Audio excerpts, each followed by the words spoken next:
Salam qadrli savdoshlar, biz ingliz tilidagi nemirni o'rganib oldik. So'ziq tovush va uzuk tovushlarni o'rganib oldik. So'ziq tovush va uzuk tovush, ya'ni ingliz tilidagi tovushlar Uyg'ur tilidagi 32 harf bilan o'xshaydi.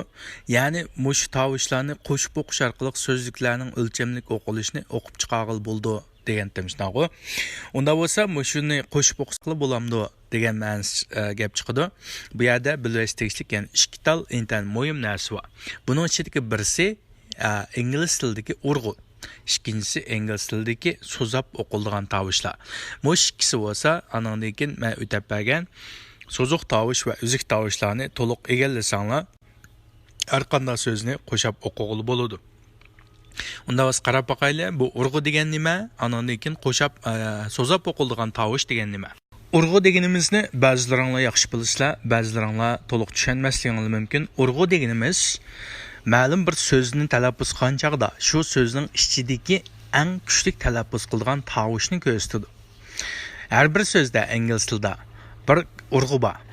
Urg'uni cho'qim joyiga tushirish kerak. Ya'ni shu so'zni talaffuz qilgan chaqimizda shu urg'u tushgan tovushni eng kuchli kelishimiz kerak. Agar bu tovushdan boshqa har qanday tovush bu tovushdan kuchli elinib ketib qolsa vaqtida bu so'zning o'qilishi xato chiqqan bo'ldi. Yani bu xato chiqsa qanday avval yuz berdi deysanglar, siz xato talaffuz qilganingizda boshqalarning gapini tushunmaysizlar. Boshqalar sizning gapingizni tushunishi mumkin, lekin faraz orqali tushundi. Lekin sizlar boshqalarning gapini oldirib tushunib olmaysizlar, chunki sizlar xato talaffuz qilyapsizlar. Demakchi, masalan, Uyg'ur tilida urg'u bormi degan chaqda urg'u bor, lekin kuchli emas. Yani Uyg'ur tilidagi urg'uning o'rni yuqori emas. Yani Uyg'ur tilidami bor urg'u, lekin uning o'rni ingliz tilidek muhim emas. Masalan, balo keldi desak, balo qazo keldiki balo. Masalan, ikkinchi og'i tushyotdi urg'u. Endi balo keldi desak, kichik bola kelibdi deymiz. Shunaqa bu vaqtida birinchisi tushyotdi. Garchi Uyg'ur tilida urg'u bo'lsa-mu, lekin Uyg'ur tilidagi urg'uning o'rni unchalik muhim emas ingliz tilidagidek. Lekin ingliz tilida urg'uning o'rni intayin muhim. Bu urg'uni dal joyiga tushirsanlar, andan keyin so'zlashda va anglab tushunishda qiynalmaysizlar. Masalan, buni xato qilib qo'ysanglar, vaqtida anglab tushunishda qiynalansizlar, boshqalar sizlarning faraz bilan fuqidi. Shunlashqa har qanday tilni o'lchamda o'rganish kerak-ku, bunga diqqat qilish kerak. Masalan, urg'uni xato oldim degan gap ma'lum bir so'zni. Masalan, ko'llar deganni ko'llar deb olgan bo'lamiz. Ko'llar deb. Masalan, ko'llar deganda Uyg'ur tilida urg'ularga tushyotadi-ku keyindiki. Lekin sizlar ko'llar deb qo'ygan bo'ldingizlar. Masalan, ko'llar jiqgan desanglar, g'alit anlamamsizlik anlandi. Masalan, bir chet ellik Uyg'ur tilini o'rganayotgan bo'lsa, o'qib ko'llar jiqgan desa, sizga g'alati anlamda ko'llar jiqgan desa deb qo'yishligu. Masalan, uyda tavuz bor ekan deganni bir chet ellik o'rgan deyli. U tavuz deganning urg'usini yaxshi tushunmay, tavuz deganni tavuz dedi masalan. Uyda tavuz bor ekan dedi. Tavuz demay, tavuz desa deymiz. Emliyatda urg'udiki lanmaslar. Tavuz Shunaqa tavuz vuzga tushyotdi. Tavuz desa tag'i tushyotdi, ag'i tushyotdi. Demakchi, ingliz tilida buning o'rni intayin muhim, shunga yaxshi tushunish kerak. Endi ingliz tilidagi urg'u zodi qanday bo'ldi degan chaqda, ingliz tilidagi urg'u so'zlarning o'qilishining ichidagi ma'lum bir tovushning ustiga bir tal kichik chekit qo'yib qo'ydi. Chekit emas, siziqcha, kichikkin siziqcha tartib qo'ydi.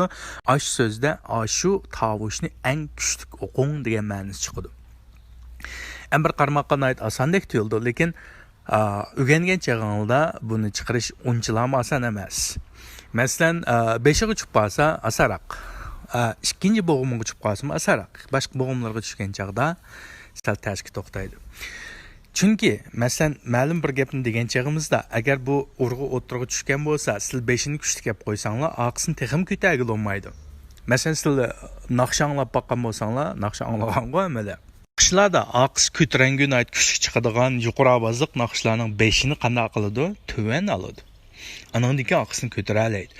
Agar yuqori ovozliq naqshning 5ni ko'tarib qo'ysa, oqisini texim ko'tarish to'g'ri keldi, o'zi qijilinib qoldi. Ya'ni naqshimiz sat chiqdi.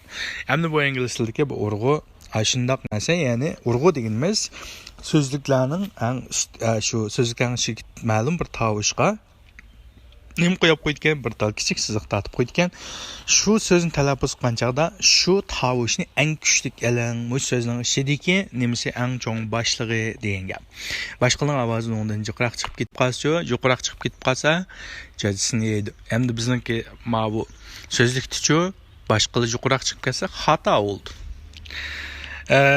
unda bo'lsa qarab qaranglar masalan bir necha so'z qarab boqaylik ikkinchi muhim narsa nima ikkinchi muhim narsa qo'sh cheket endi qo'sh cheket amerika ingliz tilida ko'p uchirmaydi chunki biz so'zuq tovush deb so'zib o'qiladigan tovushlarni dedik masalan i dedik shunaqa a dedik so'ziladigan andan keyin dedik bularning hammasi qanday qildi so'ziladi agar bu qo'sh cheket qo'yilmasmi buni so'zab o'qish kerak men chunki so'zab o'qiladigan tovushlarning ichida o'rgatdim-ku qo'shikni qo'ysa texim bilimiz qo'shikni qo'yg'ini texim so'zang degan ma'nosi chiqadi shu qo'shikni qo'yilgan shu qo'shikning oldidagi tovushni so'zang degan ma'nosi chiqadi ustiga pash qo'yilsa ustiga bir siziq tatib qo'yishchi shu tovushni mush so'zning ichida eng kuchli o'qing degan ma'nosi chiqadi masalan bir necha so'z qarab boqaylik masalan birinchi so'z qaranglar always yani bu yerda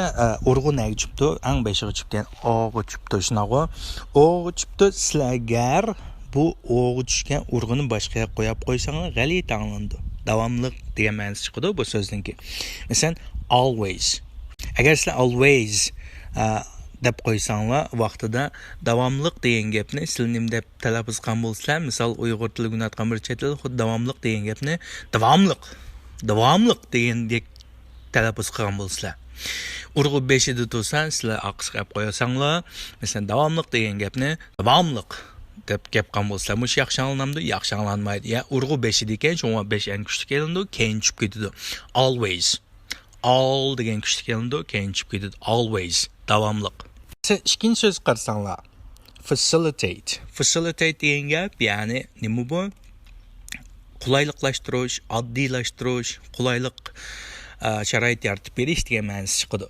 facilitate endi buni qarasanglar urg'u nima ekan deykan endi beshida emasga shunlashqa f deganni tuvan olasizlar andan keyin sini ko'tarisizlar aqsan tushib ketadi demakchi bu so'zlikda faqat si eng kuchli chiqishi kerak boshqasi har qanday tovush mana kuchli chiqsa bo'lmaydi masalan facilitate si eng kuchli chiqadi keyin chiqib ketib bordi facilitate ya'ni oddiylashtirish qulayliqlashtirish degan gap masalan keyingi so'z qarasanglar curfew buning urg'usi 5 ekan-ku shunlashqa 5 kuchli olamiz andan keyin arning keyin nima ekan qo'shik turdi unda so'zi ekanmiz ya'ni qo'shik qo'yilmas amerika ingliz so'zimiz curfew degan gap kechada yurishni ma'ni qilish degan gap kechada yurishni ma'ni qilish curfew buning urg'usi 5 ekan shunga 5 eng kuchli olamiz keyin tushib ketish kerak masalan transport deganni bilsizlar transportation qaranglar buning urg'usi t ekan keyinga chiptig'i 3 bo'g'imiga unasa transportation tir kelgancha ko'tarisizlar transport degan olgan chog'da bir xil tuyaroq olasizlar chunki tin ko'tarilmaydi bo'lmasa transportation desanglar xato bo'ldi transportation degan gap transport degan gap buni bilsizlar yuk tashish degan gap endi keyingi so'zni qarasanglar keyingi so'z nima ekan ya'ni p degan pning ustida urg'u turdi unda bo'lsa kim deganni tuvan oldi ekanmiz kga ni qo'shsak k ni qo'shsak kim shunaqa akin p ga ani qo'shsak pa angaqsi olkasa deb talaffuz qilamiz degan toq ol deb talaffuz qilamiz degan toq undasa kim compel degan gap ya'ni majburlash mecburi ma'lum bir narsaga ishontirish majburlash andan keyin qoyil bo'lish degan ma'nosi chiqadi masalan this is a compelling story bu odamni qoyil qiladigan bir xil nima ekan hikoya ekan masalan the government compelled them to abandon their religion masalan the government compelled them to abandon their religion masalan davlat hukumat ularni o'z dinidan voz kechishga majburladi compel degan gap zo'rlik kuchi bilan qonuniy kuch bilan yoki zo'rliq kuchi bilan majburlash degan ma'no chiqadi. Ikkinchisi intayin qoyil qilarli, qoyil bo'lish, ichidan qoyil bo'lish degan ma'no chiqadi. Masalan, compelling story deydi-ku, odamni qoyil qilgan hikoya. Endi keyingi so'zningki urg'usini aytibdi, tiri chupda o'tirsa ekan shunaqo. Undasa pan deganni tuyan olamiz. Masalan, pig'ani qo'ysak pa, ni qo'ysak pan shunaqo. Ankimgan tiqni qo'ysak te, fiqni qo'ysak fe, tefe, kqa ayni qo'ysak kate, ni qo'ysak kate. Pan, tefe, kate shunaqo. Pontificate. Endi bu yerda urg'u ti degan. Unda bo'lsa pan degan tuyan oldi ekansizlar. Pontificate, Pontificate. Yani tin kuchli qolgandan keyin yanchib ketish kerak. Pontificate. Yani demakchi bu pontificate degan gap, yani o'ziningni rastlab turib so'zlash degan gap. Xuddi o'ziningki shu da'vatgan gapidan boshqa, ideyasidan boshqa har qanday ideya xato, meningki birdan bir to'g'risi deb so'zlashni ko'rsatadi. Masalan, politicians always pontificate.